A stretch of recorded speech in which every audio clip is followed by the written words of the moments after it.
welcome to Pub Football. Miles and Jimmy here, going through all of the weekend's Premier League games. We'll have a quick recap of all the scores, and at the end we'll give our score predictions for tonight's game. Burnley against Manchester City at the Etihad. Big game for Man City, especially after Liverpool's results recently. Let's quickly recap the scores from the weekend. On Saturday, Watford 1, Leicester 1, Brighton beating Arsenal 2-1 at the Amex. West Ham going down at home to Wolves 2-0. Bournemouth losing to Crystal Palace 2-0 at home as well. On Sunday, Newcastle thrashing Sheffield United 3-0. Aston Villa losing at home to Chelsea 2-1. And Everton Liverpool, the big game of the weekend, was dull as dishwater. It was 0-0 at Goodison Park, Everton Liverpool. Starting on Saturday, Watford 1, Leicester 1. It's just about enough for Watford. Leicester being a good side, it now puts them a point above the relegation zone, not just being above on goal difference. Yeah, as you mentioned, it's probably not the result Watford needed. They definitely had the chances. Decore missed a decent chance in the first half, and I think a draw was probably about the right result, to be honest. Two cracking goals. Oh, brilliant overhead kick. Amazing. From Great. centre half. Well, he plays right back as well. And especially Chilwell, great finish as well. Absolute banger. Watford need to pick up wins, but I think they'll be happy with a home draw in this one. Leicester, that's another point towards the top four, so they'll be happy. Moving on Definitely. To the Amex, Brighton 2, Arsenal 1.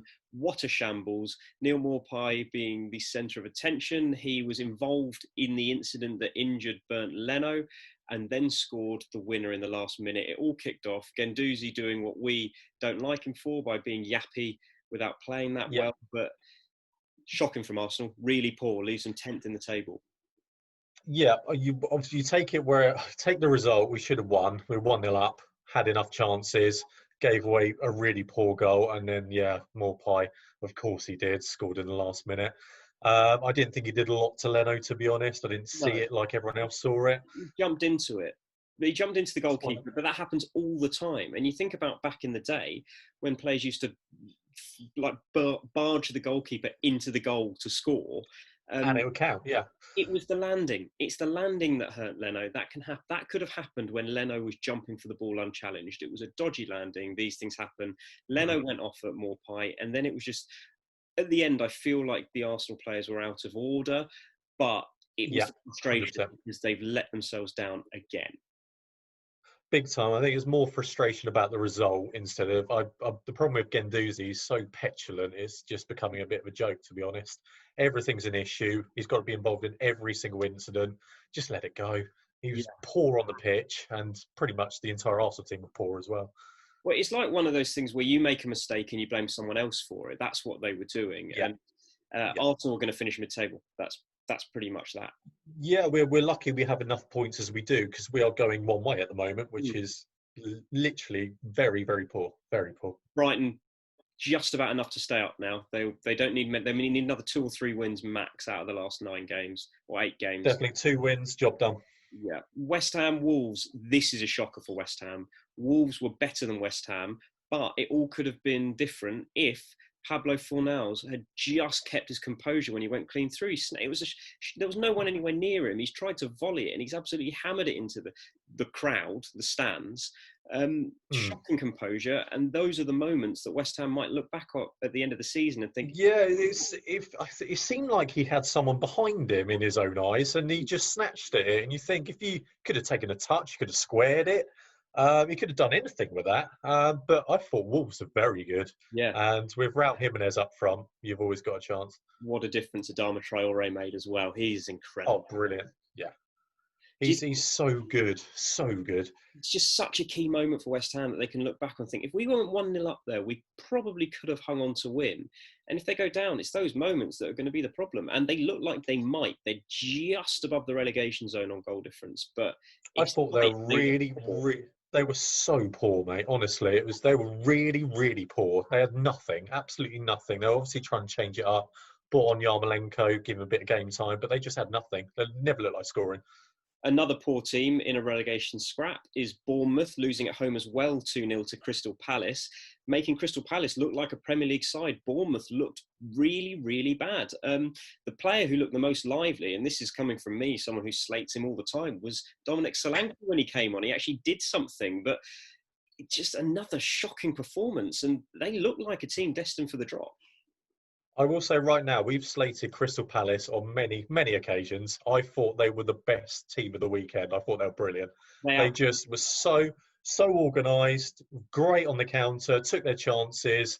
Bournemouth were absolutely clueless all over the pitch. I thought Johnny Brooks played really well. David Brooks, sorry, hasn't been around for a while. I actually thought he made a bit of a difference, but yeah, they just lack any idea of what they're doing, Bournemouth, and they're in real trouble. Do you think that Eddie Howe really should move on now? Because the longer he's at Bournemouth at the moment, even if they stay up, I feel like his stock's going to drop and he's going to miss out on a bigger opportunity if it comes up, because it's not very... Yeah, you look at it now and you think if he would have left last summer, he would have got a decent job. He should have gone to Everton potentially. And yeah, just Bournemouth are just not improving. They're going backwards.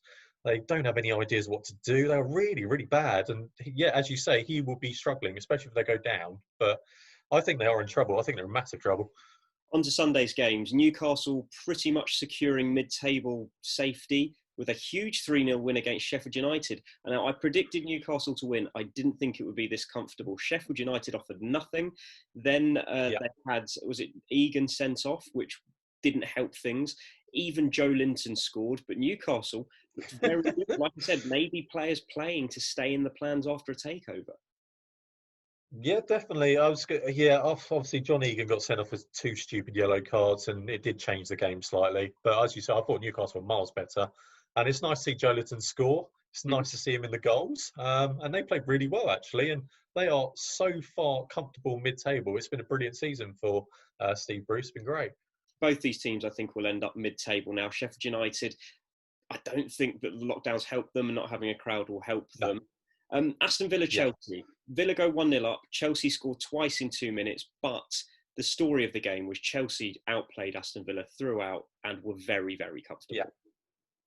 Yeah, 100%. First half especially, I thought they played at such a tempo, and they were all over them first half. And how they went down, how they went into the half-time break 1-0 down was just unbelievable.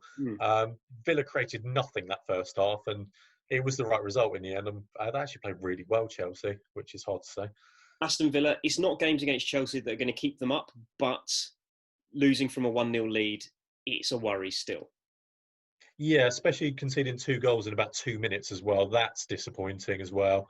And yeah, they didn't offer a lot, and you just hope against the teams around them they get the points they need. I mean, only consolation I can give Villa fans at the moment is over the weekend, I still think they look better than both West Ham and Bournemouth. Yeah, 100%. Yeah, I agree. It's going to be tight, isn't it? We'll be interested to see what the run-in's like and how they do. Everton, Liverpool. Goodison Park, Merseyside derby, biggest game of the weekend.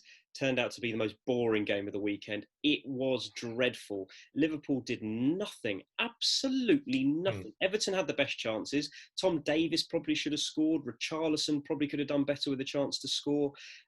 Everton offered more. Liverpool looked poor. They now can't win unless Man City lose against Burnley tonight, which would be shocking. That's not going to happen. They can't win the league against Crystal Palace. If they don't do well against Crystal Palace anyway, but if they beat Crystal Palace, it comes down to a game at the Etihad. And based on the 2 performances I've seen, Man City look better than Liverpool. Oh, 100%. This game was terrible. 100%. They were so pedestrian. It was unreal. It was like a friendly. I feel like they're in that point where they know they're going to win the league regardless. It doesn't matter. And they would take 6 draws out of 9 games and do it that way. I thought they were terrible. They were so poor. I thought Firmino was awful. He did nothing. And just looked so lethargic. Andy Robertson and Mo Salah would have made a difference, though. Yeah, 100%. I get why they played Minamino. I suppose he's had a good kind of couple of games after the break, but he did nothing. They lacked creativity. I thought Trent Alexander-Arnold was poor as well. Yeah, his pass was really off. Awful. His crossing was awful. And as you say, Everton probably should have won it at the end. Good chance to Tom Davies. Calvert-Lewin had a good couple of chances. They probably should have nicked it. But for teams playing against Liverpool, that's how you play. They sat in, but they weren't too deep, and the counter attack was No, brilliant. Calvert-Lewin and Richarlison. I'd be tempted to play two up against Liverpool, pack out the midfield, pack out the defence, and do it that yeah, way because for me it worked. They had the better chances. definitely. As you say, it was weird watching. Obviously, I watched a lot of the Villa Chelsea game, and they kept kind of trying to push it up to Calvin. I think it's Kelvin Calvin Davis, Davis, yeah, Keenan Davis, whatever his name is, and yeah. he just couldn't hold it up. But obviously, with two up there, it gives you that chance to obviously just pop one down the line. You've also got someone up in support, and it worked quite nicely actually. I thought Everton looked quite good, which is good. But yeah, they probably should have nicked it, but Liverpool don't care. They're nearly there. Quick score prediction for today's game. It's kicking off in about 45 minutes. Manchester City, Burnley at the Etihad. I can only see it going one way. And Man City have got a game in their legs already behind closed doors. It didn't work for Arsenal, but Man City is a different animal. Technically, they're so proficient. They're the best technical side in the league still, I think. Yeah, Liverpool just 100%. this season based on that crowd and that passion has got them through. I'm Yeah. going to go 3-0 Man City. I was going to say exactly the same. Burnley haven't played a game yet, have they? So this is a big ask. I'm going to say 4-0. I think they're going to absolutely smash them. That was Pub Football with Miles and Jimmy. We'll be back tomorrow to review the Man City Burnley game and preview the games tomorrow night. One thing left to say, that's cheers. Getting it all together.